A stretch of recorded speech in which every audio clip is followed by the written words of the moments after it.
Hello friends, welcome to Sainu's vlog. ഇന്നത്തെ നമ്മുടെ healthy ബ്രേക്ക്ഫാസ്റ്റിൻ്റെ മെയിൻ ഐറ്റം ചീരയാണ്. ഈ ചീരയിൽ അയൺ ഒരുപാടുണ്ട്. Vitamin C, vitamin E, potassium, magnesium എല്ലാം അടങ്ങിയിട്ടുണ്ട്. നമ്മുടെ ദഹന വ്യവസ്ഥയ്ക്കൊക്കെ ഒരുപാട് നല്ലതാണ് ഈ ചീര. ഞാനിവിടെ ഇന്ന് ചീരയ്ക്കൊപ്പം ഗോതമ്പ് പൊടി കൂടി ചേർത്തിട്ടുള്ള ദോശയാണ് ഉണ്ടാക്കുന്നത്. ഇതിപ്പോൾ നമ്മൾ സാധാരണ അരി ഉഴുന്നൊക്കെ അരച്ചിട്ടുണ്ടാക്കുന്ന ദോശയ്ക്കകത്തേക്കും വേണമെങ്കിൽ നമുക്ക് ഇതുപോലെ ചീര അരിഞ്ഞ് ചേർത്തിട്ട് ദോശ ഉണ്ടാക്കി കഴിക്കാൻ പറ്റും.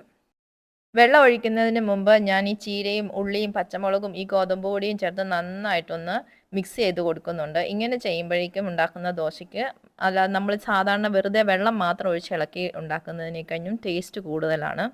അങ്ങനെ മിക്സ് ചെയ്തതിന് ശേഷം ആവശ്യത്തിനുള്ള വെള്ളം ചേർത്ത് നമുക്ക് ദോശയ്ക്കുള്ള ബാറ്റർ റെഡിയാക്കി എടുക്കാം. ഇനി ഞാൻ അതിലേക്ക് അല്പം മഞ്ഞൾപ്പൊടിയും ഒരു നുള്ളു ജീരകവും ചേർത്ത് കൊടുക്കുന്നുണ്ട്. ജീരകം നമുക്ക് ബ്ലോട്ടിങ് അങ്ങനത്തെ പ്രശ്നങ്ങളൊന്നും ഉണ്ടാകാതിരിക്കാൻ വേണ്ടിയിട്ടാണ്. മഞ്ഞൾപ്പൊടി നല്ല ആൻറ്റി ഇൻഫ്ലമേറ്ററി പ്രോപ്പർട്ടീസ് ഒക്കെ ഉള്ളതാണ്. ഈ ചീരയ്ക്കൊപ്പം തന്നെ നമുക്ക് വേണമെങ്കിൽ ചിരണ്ടിയ തേങ്ങയും ചേർത്ത് കൊടുക്കാം. അപ്പോൾ കുറച്ചും കൂടെ നല്ല ടേസ്റ്റ് ആയിരിക്കും. പക്ഷെ ഞാനിവിടെ ചേർത്ത് കൊടുക്കുന്നില്ല. ചീര വെച്ചിട്ടുള്ള ദോശ ഉണ്ടാക്കുമ്പോൾ നമ്മൾ ഒരു ലോ ടു മീഡിയം ഫ്ലെയിമിൽ വെച്ചിട്ട് ഉണ്ടാക്കിയാൽ മതി. കാരണം ചീരയൊന്ന് വെന്ത് കിട്ടാൻ, ചീരയുടെ ചെറിയ തണ്ടൊക്കെ കാണുമല്ലോ, അതൊക്കെ ഒന്ന് വെന്ത് കിട്ടാൻ വേണ്ടിയിട്ട് നമ്മൾ അടച്ച് വെച്ചിട്ടാണ് അത് വേവിച്ചെടുക്കുന്നത്. പിന്നെ നമുക്ക് ആവശ്യമെങ്കിൽ എണ്ണയോ അല്ലെങ്കിൽ ബട്ടറോ തേച്ച് തിരിച്ചു മറിച്ചും ഇട്ട് മൊരിച്ചെടുക്കാം.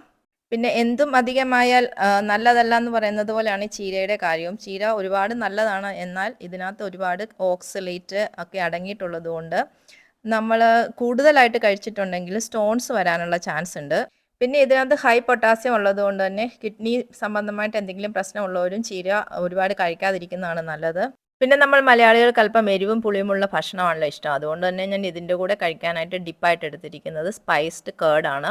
അപ്പോൾ നിങ്ങൾക്ക് ഈ വീഡിയോ ഇഷ്ടപ്പെട്ടെങ്കിൽ ലൈക്ക് ചെയ്യാനും കമൻറ്റ് ചെയ്യാനും പിന്നെ സബ്സ്ക്രൈബ് ചെയ്യാതെ കാണുന്നവരൊന്ന് സബ്സ്ക്രൈബ് ചെയ്യാനും മറക്കരുതേ. Thank you for watching.